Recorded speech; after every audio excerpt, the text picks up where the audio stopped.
Welcome to the AB Scale Project. I'm Krager, and this is Alpha Bravo. And for our 25th episode, we'll be looking at the Decepticon Justice Division. This group of sociopaths were created for the IDW comics, and their main mission was to find disloyal, treasonous, or just plain dissenting Decepticons and bring them to justice. And by bring them to justice, I mean kill them. Most of the time through horrific means. For a change of pace, I'm going to talk scale before we get to the toys. We'll use the more than meets the eye villains print and isolate the DJD. Tarn worshipped Megatron and aspired to be him. Since Megs is supposed to be a Voyager, we can center the scale chart there. So when we apply the scale chart to the villains print, we see that Voss should be a short deluxe, Kaon should be a deluxe, Tarn should be a Voyager, Helex should be a leader, and Tesarus should be a supreme. For Nickel, using this pick from the comics and being a little generous, she should come to about half a scout. This makes sense since she was referred to as a minicon in the comics. Pet is a little harder to nail down. In one frame he's coming up to Helix's knee. In another he's coming up to Tarn's shin. I'm going to take a little liberty and say that since Kaon was closest to him, he should come up to his petting height. Right about here. So with the scale set, we'll look at the toys. The only official figure for a member of the DJD is the Flame Toys Kurokarakuri Tarn. This is a high-end figure, doesn't transform, and is also about the size of MP Seekers. So it's much too tall, and plus it's very pricey. The Iron Factory is out because they are all legend scale. That leaves us with Mastermind Creations. I don't have any of them because they're pretty pricey, but I've laid out some stand-ins. Siege Jetfire, for Tortor, their Tesarus. Mechaform Sky Guardian, for Moors, their Helex. MMC Dicamus for Coulter, their Tarn. MMC Spartan for Anarchus, their Kaon. MMC Aslea for Synicus, their Voss. Titans Return Fastlane for Knee, their Nickel. The MMC Pet is about a head shorter than Nickel in Beast Mode, which is the only mode we really care about. Now let's look at the scale. As we said before, Tesarus should be supreme. For what we learned in the Jetfire video, for the new Wars for Cybertron scale, Mechaform Sky Guardian is where the Supreme line should be. So he's too tall. Helex should be a leader. But by using the Titans Return 6-shot as our max leader size, we see that he's too tall. Comparing Tarn to Combiner Wars Cyclonus, we see that he's too tall. And so forth all the way down. Overall, the MMCs are all one size too large for every figure. So that leaves us with customs. Here's my array of characters, and I'll break them down in the order I made them. For Tarn, I started with the Titans Return Megatron. From Shapeways, I got face, guns, and chest from Aerial Customs. The knee pads came from Steam Shield. Some strategic paint, and I have a decent Tarn. He does transform into a tank. I did remove most of the wings for jet mode, so he can't be effective jet anymore. Next up was Nickel.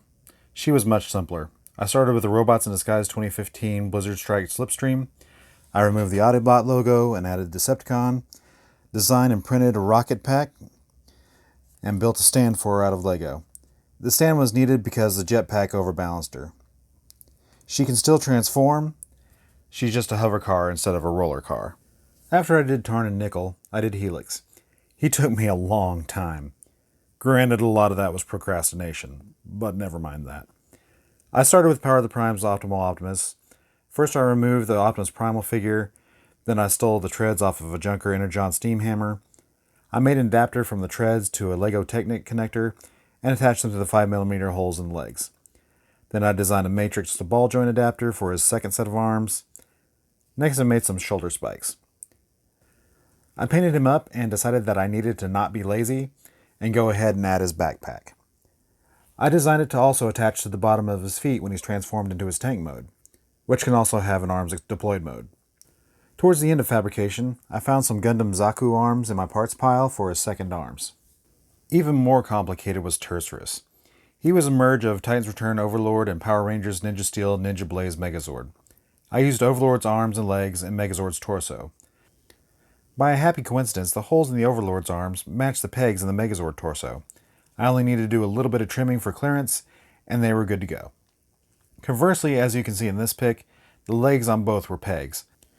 I chopped off the Megazord's pegs and turned them into holes for the Overlord legs. Then I modeled up and printed his chest grinder and his shoulder treads. Next I made some internal peg to Lego adapter for his grabber arms and his missile launcher.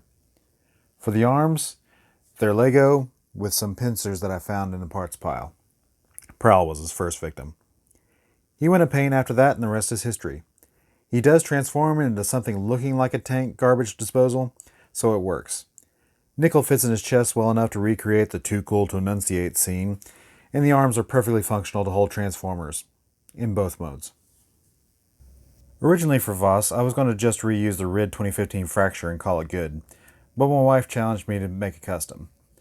I made new shoulders to cut down their profile, swapped out his legs for the Beast Wars retracts that I had in my parts bin, a spare Energon Battle Ravage scope that I added for his rifle mode scope, and his gun came to me broken, and so I used the barrel portion for his rifle mode barrel.